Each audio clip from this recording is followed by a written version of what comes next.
우리가 종종 이렇게 이러저런 얘기를 하다 보면 사람은 절대로 안 바뀐다는 말을 듣습니다. 그럴 때는 항상 이제 푸념 섞인 그런 경우들이 더 많죠. 그런 말씀을 들을 때마다 그렇게 바뀌지 않는 사람들 때문에 받은 상처, 그리고 또 아픔, 또 손해, 그런 것들이 있을 거라는 생각이 들고 그렇게 이해하려고 애를 씁니다. 근데 저는 한편으로 항상 이 말씀을 저는 되뇌기에 마태복음 19장 26절에 보시면 예수께서 그들을 보시며 이르시되 사람으로는 할 수 없으나 하나님으로는 다 하실 수 있느니라. 아멘. 낙타가 바늘기로 들어가는 것이 부자가 하나님 나라 들어가는 것보다 더 쉽다라고 말씀하신 예수님의 말씀을 들었을 때 제자들이 그럼 누가 하나님 나라 갈 수 있습니까? 라고 깜짝 놀라면서 얘기했을 때 주신 말씀이 바로 방금 제가 읽어드린 말씀이에요. 사람으로는 할 수 없으나 하나님으로는 다 하실 수 있느니라. 아멘. 여러분 이 말씀 믿으십니까? 대답이 없어요. 소리가 작아. 경험상 그런 사람을 본 적이 없으니 그럼 이제 저는 이렇게 그렇게 묻고 싶어요. 여러분들의 경험이 하나님의 전능하심보다 앞서느냐? 그럴 수 없잖아요. 그렇게 이제 물으면 맞는 말씀이고 또 그래야지 또 좋은 믿음이니까 아멘이라고 억지로 답은 하지만 슬그머니 한편에서는 그래도 항상 그 끝에 붙는 거예요. 그래도 요나서는 그런 의미에 있어서 그 구원을 이루시는 하나님의 모습을 보게 됩니다. 물론 보는 각도에 따라서 또 어디에 더 중점을 두느냐에 따라서 이야기는 또 다르게 또 설명될 수 있긴 하겠지만 그 사실 사건들을 중심으로 보지만 누구의 입장에서 보느냐 어떻게 보느냐에 따라서 그 중심 주제는 또 바뀔 수도 있죠. 어쨌든 하나님의 모습을 보면 요나서에 나온 하나님의 모습, 그리고 주목해서 보여지는 것은 요나의 모습이잖아요. 요나가 그는 정말 보면 볼수록 그는 자기중심적인 사람이에요. 그리고 아주 감정적인 사람입니다. 그래서 곳곳에 보면 싫어하고 성내고 막 고집부리는, 그래서 자주 등장하는 단어가 죽고 싶다는 거예요. 그래서 그렇게 많이 등장하지 않지만 요소요소에 사건의 핵심 속에 등장하죠. 다시스로 도망가다가 풍랑 속에서 배에서 죽여달라고 그러잖아요. 그리고 니네 백성들이 회개해서 그 심판을 면한 것을 보고 나서 죽여달라고 그러고, 그리고 오늘 본문에서도 나오지만 뜨거운 동풍과 햇볕에 이렇게 못 살겠으니까, 그러니까 너무 뜨겁고 막 그러니까 죽고 싶다고 죽여달라고 그렇게 얘기를 합니다.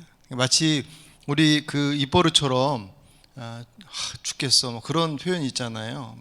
배고파 죽겠어, 배불러 죽겠어, 바빠 죽겠어, 졸려 죽겠어, 막 그런 의미 속에서 입버릇처럼 하는 그런 죽겠다라는 그런 것은 아니죠, 분명히. 그렇다고 해서 요나가 진짜 죽여달라고 하는 것이냐 할 때 그 또한 아니에요. 그것은 요나가 자신의 뜻대로 잘 되지 않는 것에 대한 자신의 감정적인 불편함들을 하나님 앞에 토로하는 하나의 방식입니다. 좋은 건 아니죠, 분명히. 하나님 앞에 죽여달라고. 그러다 진짜 죽이시면 어떡하려고. 근데 안 죽이실 걸 아니까 그렇게 얘기하겠죠. 그러니까 사실 이 장면을 바라보는 데 있어서 요나서의 모습에, 요나서에 등장하는 요나의 모습과 다른 구약성에서 등장하는 다른 선지자들과 이들의 모습들, 하나님과 관계의 모습하고는 사뭇 좀 다른 모습을 사실 우리가 볼 수가 있어요. 그러니까 마치 꼭 그 신약 성경에 나오는 어떤 한 인물의 모습처럼 구약엔 하나님께서 뭐 탁 금 거놓고 넘어오면 그냥 뭐 애누리 없이 심판을 내리시는 분으로서 훨씬 더 우리에게 익숙해져 있는데, 구약에 등장하는 하나님이심에도 불구하고 요나서의 특별히 이곳에서는 그 하나님이 계속 요나에게 끌려다니는 것처럼 보이는 그런 모습을 우리가 볼 수가 있습니다. 어쨌든 그만큼 요나는 자기 감정이나 자기 생각과 또 자기 계획이 정말 중요했던 사람이었어요. 얼마나 중요했냐면 하나님께서 말씀하시는 것보다 그것이 이제 기도하면서도 드러나죠. 우리가 아까 1절부터 읽었지만 2절에 이렇게 시작해요. 여호와께 기도하여 이르되, 하나님 앞에 기도하는데 기도하기를 뭐라고 합니까? 내가 고국에 있을 때 이러하겠다고 말씀하지 아니하였나이까. 그러므로 내가 빨리 다시스로 도망하였사오니 주께서는 은혜로우시며 자비로우시며 노하기를 더디하시며 인애가 크시사 뜻을 돌이켜 재앙을 내리지 아니하시는 하나님이신 줄을 내가 알았음이니이다. 하나님 그럴 줄 알았습니다. 그거예요. 여호와여 원하건대 이제 내 생명을 거두어 가소서. 사는 것보다 죽는 것이 내게 나음이니이다. 마치 그 엘리야 선지자가 그 갈멜산에서 850대 1의 영적 대승을 거두고 나서 이제 됐다 생각했는데 그 다음날 사람 보내잖아요. 아합의 부인이, 갑자기 이름이 생각이 안 나요. 누구죠? 아합의 부인 이세벨. 맞아요. 이세벨이 내가 너 반드시 죽이고 말 거다, 그렇게 사람을 통해 전가를 보내죠. 근데 그건 사실은 어떤 의미에서는 그냥 위협이죠. 정말 죽일 거였으면 사람 슬그머니 보내서 죽이지, 죽이겠다고 경고하고, 그렇게 이세벨이 뭐 이렇게 예의 차리고 뭐 그럴 사람은 아니니까. 근데 그럼에도 불구하고 그 말에 엘리야가 나가 떨어지죠. 그 길로 우리 저 로뎀 나무 아래 가서 거기서 하나님 죽여주십시오, 그렇게 얘기하는, 마치 그 장면이 생각나는 거예요. 기도하며 하나님 앞에, 하나님 그러실 줄 알았습니다. 그러실 줄 알았다는 내용이 자신을 실망시켜서 하나님의 그 원대하신 뜻이 잘 안 이루어지고 뭔가 정말 잘 해주셨어야 되는데 안 해주셨음에 대한 실망이 아니라, 물론 그렇긴 하죠. 멸망시키셔야 되는데 멸망시키지 않고 살려주심에 대한 그 실망 때문에 요나가 그 하나님 앞에 그렇게 기도하는. 그리고 나서 게다가 오늘 본문은 그렇게 죽여달라고 하고 나서 오늘 4절 보시면 하나님께서 네가 성내는 것이 옳으냐, 네가 왜 화를 내느냐 라고 그 정도로 말씀하시고 넘어가요. 그리고 나서 5절의 말씀에 보시면 혹시나 하는 마음으로 니느웨의 동편 어디쯤에 이렇게 초막을 지어놓고 거기서 기다립니다. 어떻게 될까? 뭐가 어떻게 돼요? 혹시라도 심판이 다시 진행되지 않을까 하는 그 마음을 가지고 그곳에서 가만히 이렇게 기다리고 있는 모습.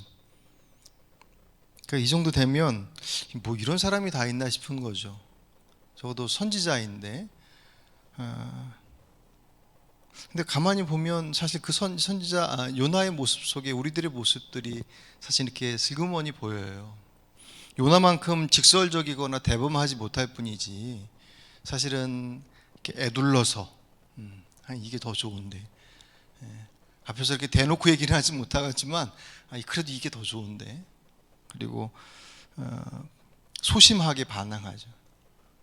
해야 되는 거 알지만, 그러니까 몰라서 못하는 것보다는 아는데 안 하는 거예요. 하기 싫은 거죠. 내 안에서 거기에 대해서 막 적극적으로 대항해서 뭔가를 이렇게 막 해내지는 못하죠. 이 요나처럼 거꾸로 막 도망가거나 막 그렇게 대놓고서 반항하지는 못하지만 은근하게 소심한 반항들을 사실은 하고 있는, 그런 그 고집불통인 요나를 하나님께서 고쳐 쓰시려고 애쓰셔요. 사실은 표현이 좀 그렇긴 하지만 그것이 목적 자체는 아니에요. 그런데 요나와 하나님과의 관계를 보면 하나님께서 그런 요나를 넌 안 되겠다, 선지자가 사람이 없는 것도 아니고 하나님께서 사용하셔서 들어 쓰시고자 하신다면 돌들을 통해서도 하실 텐데 뭐가 그렇게 아쉬우셔서 그 말 안 듣고, 말 잘 듣고 뭐 생명 바쳐서 목숨 바쳐서 헌신할 수 있는 선지자들이 없었겠냔 말이에요. 그런데도 불구하고 왜 굳이 그 요나 아니면 사람 없는 것처럼 그를 데려다 놓고 계속 고쳐서 쓰시냔 말이에요. 근데 그것이 하나님께서 요나라고 하는 사람에 대한 특별한 감정, 하나님의 특별한 어떤 계획이나 그를 향한 하나님의 차별이 아니라 그게 하나님이 우리를 향하신 마음이더라는 거죠. 곧바로는 본문에서 니느웨의 12만 명의, 오늘 본문에서 그들을 뭐라고 표현했냐면 11절 보시면 좌우를 분별하지 못하는, 그러니까 하나님을 알지 못하는, 이 땅 위에서 자기 나름대로의 삶을 살아가고 있지만 무엇이 옳고 그른지, 어디가 생명이고 어디가 죽음인지를 모르는 그런 허망한 삶 가운데 있는 그들, 그 영혼들, 그 12만의 영혼을 하나님께서 소중하게 여기셨다는, 그 12만의 사람뿐만 아니라 그들에게 속해 있는 수를 헤아릴 수 없는 가축까지 포함됐다고 그랬습니다. 주께서 모든 생명, 주께서 지으신 모든 것에 하나님의 그 긍휼의 마음이 있다라는 것을 우리가 본문을 통해서 알 수 있죠. 그것의 전면에 등장한 것이 요나일 뿐이지, 요나를 향한 하나님의 마음과 그 모습이 우리를 향하신 마음과 다르지 않다라고 하는 것이 사실은 요나서의 가장 중요한 핵심입니다. 그럼에도 불구하고 요나는 미스테리한 인물이에요. 그리고 그 요나를 대하시는 하나님의 모습 또한 아까 말씀드렸던 것처럼 계속 끌려다니는 것처럼 보이는, 우리가 앞에서 봤던 1장부터 봤던 내용 속에서 그렇게 대놓고 하나님 말씀을 불순종하게 도망가는 그가 그 풍랑 속에서 딱 자신의 그 존재가 드러났을 때 하나님 앞에 회개하지 않고 죽여달라고 그러잖아요. 죽겠다고 얘기를 합니다. 근데 그를 그냥 내버려 두지 않으시고 풍랑 속에 던져진 그를 물고기를 준비시어서 한번 기회를 주시지 않습니까? 요나가 거기서 좀 못하겠습니다 그러고 죽기를 선택했다고 하면 할 수 없겠지만 거기서 또 잡죠, 기회를. 하나님께서 하나님 앞에 회개하고 제가 다시 하겠습니다. 죽음 앞에 딱 서보니 이게 만만치 않다라는 것을 알게 됐으니, 그래서 그 말씀 붙잡고 다시금 이제 니느웨로 가서 말씀을 전하는데, 우리가 지난 시간에 봤잖아요. 그 3일 길이 걸리는 그 먼 길을 단 하루 만에 갔다 그랬습니다. 가다 말았는지 그냥 냅다 뛰었는지는 몰라요. 그 분명한 것은 3일 길 걸리는 길을 하루 걸렸다라고 하는 것은 그가 정말 진심을 다해서 그 일을 하지 않았다라고 하는 것을 표현한 것이에요. 그러니까 뒤에 보이는 것을 봤을 때는 그런 거에 틀림없이 정말 신나서 너희들 살 길은 40일 있으면 죽는다, 그러니까 회개하고 돌아와라라고 하시는 그 말씀을 정말 요나가 그들을 살리고자 하는 마음에 너무너무 급하게, 조금이라도 늦으면 안 되니까 그래서 확 돌아다니면서 곳곳에 전하면서 그렇게 얼마나 열심을 냈는지, 그래서 하루 만에 다 돌아서, 그런 의미가 아니라는 거예요. 뒤에 보여주는 요나의 모습은 절대 그럴 수 있는 모습이 아니에요. 그냥 가다 말았든지 아니면 가다 말지는 않았을 거예요. 왜냐면 죽다 살아났으니까. 분명히 그 길은 가긴 갔지만 아마 그냥 뭐 이렇게 찜 찍고 가듯이 던져놓고 그렇게 움직였을 것입니다. 어쨌든 그렇게 지나고 난 이후에 그것은 순종이 아니라 그냥 복종인 거예요. 자원함이 아니라 억지로 그 일들을 감당하고 있는 그 모습. 그런데도 불구하고 그 선포에 니느웨 사람들이 돌아오죠. 그죠? 그 모습을 보고 요나가 어떻게 해요? 네, 이럴 줄 알았다. 아까 말씀봤던 2절 말씀, 3절 말씀에. 그리고 죽여달라고 그러는데 하나님께서 네가 왜 화내냐? 라고 말씀하시는 그 말씀만 주시고 나서, 그리고 나서 슬그머니 사라지지 않고 동편에서 그렇게 초막 찍고 기다리고 있는, 그게 바로 요나의 모습입니다. 이쯤 가면 막 가자는 거죠. 하나님 앞에 두려움이 없는 사람처럼. 근데 여러분, 하나님께서 그 요나를 위해서 준비하시는 내용이 오늘 본문의 6절부터 쭉 나와 있어요. 요나가 이제 지켜보려고, 심판이 혹시 다시 오지 않을까 지켜보려고 초막 지어놓고 있었는데, 위에서 떼약볕이 내려오는 그 떼약볕을 박농쿨이 이렇게 가려준, 하나님께서 준비하셨다고 그랬습니다. 예비하신 그 박농쿨이 뜨거움을 가려주는 것에 그가 기뻐했다고 그래서 기분이 좋았어요. 그랬는데 그 밤에 하나님께서 벌레를 보내셔서 그 박농쿨을 다 쏟아버리셨죠. 다 말라 죽었다고 그랬습니다. 근데 그 새벽녘 쏟아버리고 나서 다 말라버리고 나니까 하나님께서 또 뭘 보내셨습니까? 뜨거운 동풍, 시로코라고 하는 그 북아프리카 쪽에서 불어오는 바람이라고 그래요. 그게 아주 강하게 불 때는 밤에까지도 우리 열대야처럼 그렇게 뜨거운 바람이 불어대서 사람들에게 아주 불쾌의 지수를 높이는 바람이라고 합니다. 그 바람을 불게 하시고 뙤약볕까지 거기다 더해셨습니다. 왜 이렇게까지 하시냐 말이에요. 무엇 때문에? 요나 한 사람이 뭐길래 그렇게 하나님께서 설득하고 해서 그 정도 했으면 이 사람은 안 되겠다, 진짜 이건 못 고쳐 쓰는 거다라고 판단하시고 사실은 엎어버렸어도 아무 얘기할 수 없을 정도의 기회를 그렇게 주셨음에도 불구하고 그 기회를 계속 밀어내고 있는 그를 하나님께서 계속 설득하고 계셔요. 하나님이 세워서 그렇지만 스케일이 엄청 크잖아요. 박농쿨에 벌레 보내시고 동풍을 쓰시고 막 햇볕을 쓰시고, 왜 그런 무슨 서프라이즈도 아니고 요나가 무슨 생명 바쳐서 하나님 앞에 헌신하며 수고해서 하나님께서 위로해 주시는 그런 것도 아니고 끊임없이 도망다니고 있는 그에게 하나님께서 왜 그토록 그렇게 그 일들을 하시느냐. 다른 사람 아까 말씀드렸던 것처럼 쓰시면 되지. 근데 하나님께서 그 요나가 그 과정을 통해서 그 마음을 돌이키기를 원하시는 거죠. 아마도 하나님께서는 요나가 왜 그러는지를 아셨을 거예요. 그러니까 요나는 자기들의 백성들, 자기 민족을 향한 그 마음, 그러니까 니누에 그 민족이 다른 이들을 점령하고 그 전쟁을 통해서 그 나라가 확장되어지면서 많은 이들이 고통 가운데 있다라고 하는 것, 특별히 자신들의 민족이 고통 가운데 있다라고 하는 것을 알고 있었으니 그들을 향한 요나의 마음이 불편하다라고 하는 것은 하나님께 더 잘 아시죠.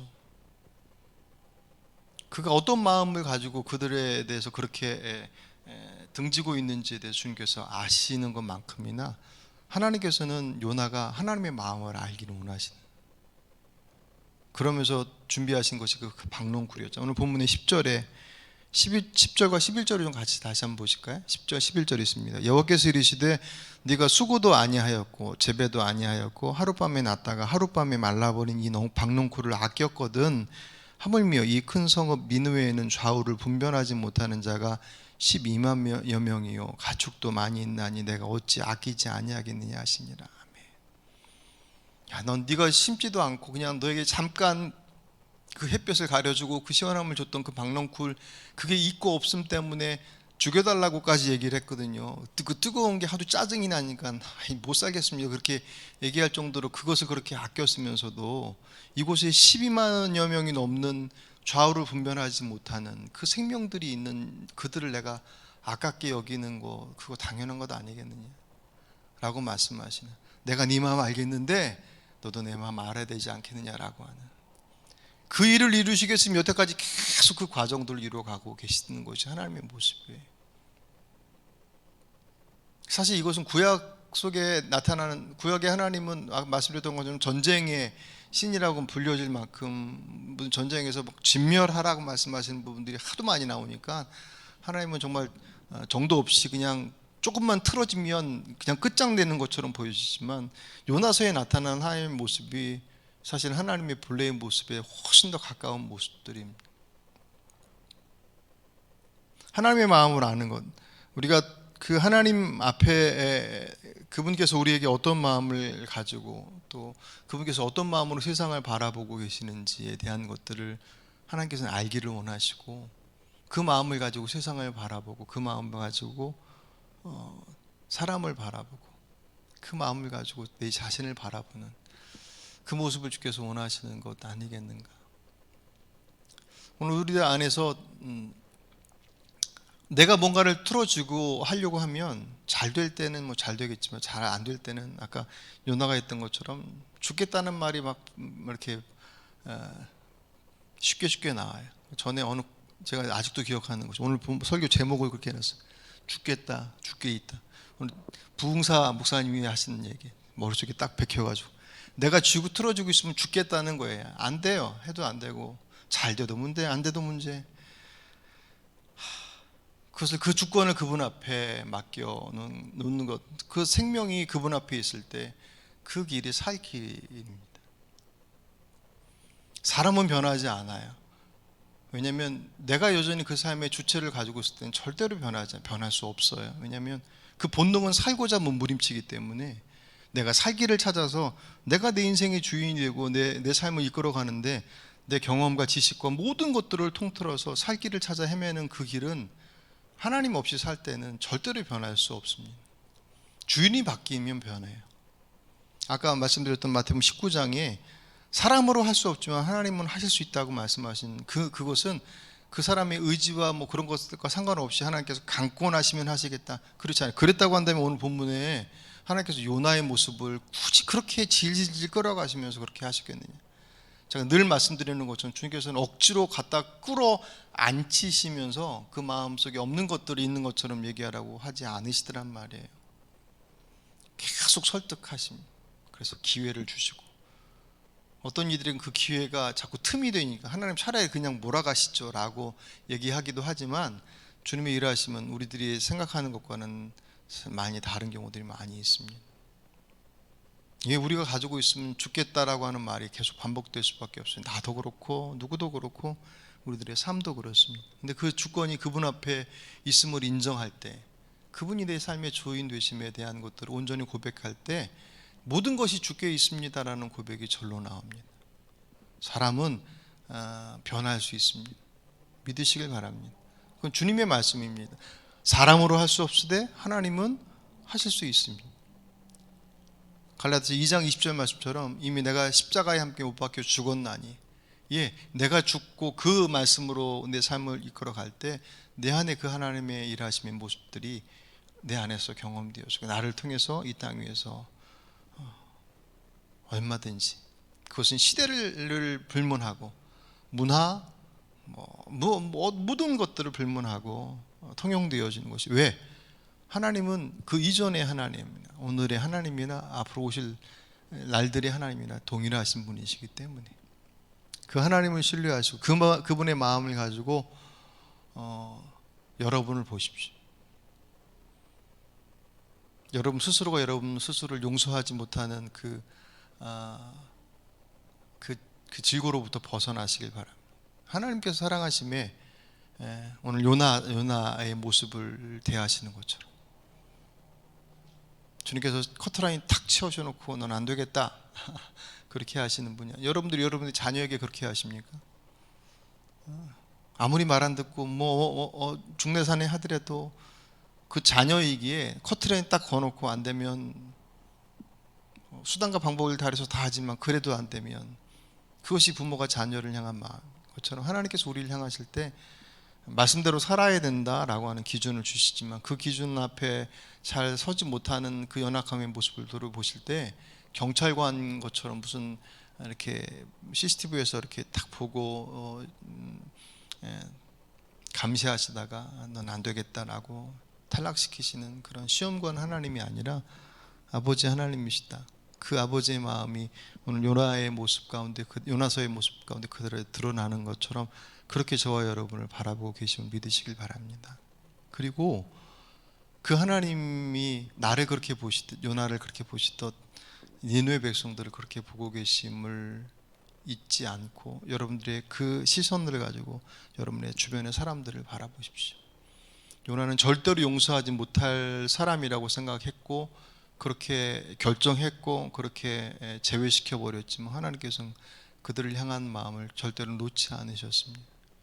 요나를 보시듯이 그들을 바라보셨고 또 그들이 돌아오기를 원하셨던 것처럼, 오늘 우리들의 삶의 여정도 속에서 만나는 사람들과 문제들 앞에 맞닥뜨릴 때 인간적으로 바라볼 때야 밀어내고 싶고 쳐다도 보기 싫고 그냥 성 거놓고 그냥 딱 이렇게 외면하고 싶은, 하지만 주의 마음으로 바라볼 때는 나를 용서하셨듯 그를 용서하기를 원하시는 것, 그 주님의 마음으로, 주님의 눈으로 여러분들 주변을 돌아보시길 바랍니다.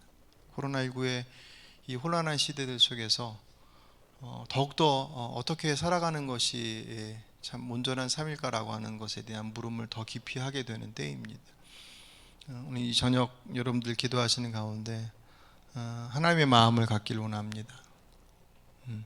그거는 내 마음속에서 막 무슨 뜨거운 마음이 생기는 것이 아니라 그 말씀에 자신의 감정을 맡기는 것이고, 내 계획을 포기하는 것이고, 내 고집을 내려놓는 것. 그러니까 힘들죠. 그죠? 그 일들을 이뤄내는 것이 하나님의 마음을 따르는 것입니다. 여러분들 안에 여러분을 불편하게 만드는 결정들과 선택들 앞에 다시금 직면하시길 바랍니다. 우리들 스스로 다짐하는 것으로는 절대로 못합니다.